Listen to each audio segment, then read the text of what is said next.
Assalamualaikum warahmatullahi wabarakatuh. Salam dan bahagia Bapak Ibu Guru Penggerak. Saya Lutfia Adinintias, calon guru penggerak Angkatan 9 dari SMP Institut Indonesia, Kota Semarang. Di sini saya akan memaparkan kesimpulan dan refleksi modul 1.1 tentang pengetahuan dan pengalaman baru yang saya pelajari dari pemikiran Ki Hajar Dewantara untuk memenuhi tugas 1.1A8 koneksi antar materi. Pendidikan dan pengajaran menurut Ki Hajar Dewantara tidaklah sama. Pengajaran adalah bagian dari pendidikan.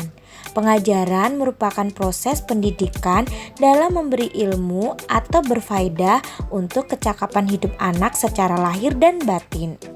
Sedangkan pendidikan memberi tuntunan terhadap segala kekuatan kodrat yang dimiliki anak agar ia mampu mencapai keselamatan dan kebahagiaan yang setinggi-tingginya baik sebagai seorang manusia maupun sebagai anggota masyarakat. Dasar pendidikan berdasarkan pemikiran Ki Hajar Dewantara diantaranya tujuan pendidikan adalah menuntun, bukan menuntut. Pendidikan sesuai dengan kodrat alam dan zaman anak. Pendidikan haruslah berpihak pada anak. Anak bukanlah tabul rasa. Guru diibaratkan sebagai petani atau tukang kebun, dan perlunya menanamkan budi pekerti pada anak. Sebelum saya mempelajari modul 1.1, pembelajaran yang selama ini saya lakukan diantaranya semua peserta didik mendapat perlakuan yang sama tanpa saya beda-bedakan. Saya hanya fokus pada ketuntasan penyampaian materi pembelajaran saja. Terkadang peserta didik kurang termotivasi dalam mengikuti pembelajaran. Saya juga merasa gagal apabila banyak peserta didik tidak tuntas setelah melakukan evaluasi. Peserta didik juga hanya saya anggap sebagai objek, bukan sebagai subjek dalam pembelajaran. Setelah saya mempelajari modul 1.1 tentang pemikiran Ki Hajar Dewantara, saya menyadari bahwa pemikiran dan apa yang saya lakukan dalam pembelajaran selama ini tidaklah tepat. Oleh sebab itu, saya melakukan perubahan dan perbaikan dalam perilaku serta pemikiran saya dalam pembelajaran. Perubahan pemikiran yang ada dalam diri saya diantaranya perlunya memperlakukan anak sesuai dengan kodratnya. Perlunya lebih memotivasi peserta didik dalam pembelajaran.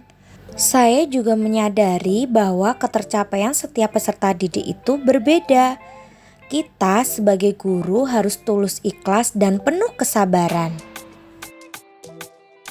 Sedangkan perubahan perilaku yang ada pada diri saya diantaranya saya mulai membebaskan peserta didik untuk belajar sesuai dengan minat dan bakatnya.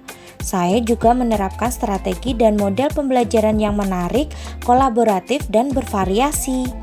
Saya juga memberikan motivasi akan tetapi tidak memaksakan peserta didik agar selalu tuntas atau mendapat nilai baik. Pembelajaran yang dapat segera saya terapkan di kelas sesuai dengan pemikiran Ki Hajar Dewantara diantaranya saya akan merancang dan menerapkan kegiatan pembelajaran yang lebih kreatif dan menyenangkan. Contohnya dengan permainan tradisional, wisata di sekitar lingkungan sekolah, lebih banyak praktik dengan alam, mengenalkan mereka dengan media pembelajaran yang belum pernah dijumpai sebelumnya. Saya juga akan selalu berusaha menjadi guru yang lebih sabar, ikhlas, dan mempercayai pada bakat dan minat yang ada pada anak, serta tidak memaksakan mereka sehingga mereka merasa nyaman dalam pembelajaran dan dapat mengeluarkan potensi mereka secara maksimal, sehingga mereka merasa merdeka untuk belajar. Demikian paparan yang saya sampaikan mengenai kesimpulan dan refleksi modul 1.1. Terima kasih telah menonton video ini. Wassalamualaikum warahmatullahi wabarakatuh. Salam guru penggerak, tergerak, bergerak, dan menggerakkan.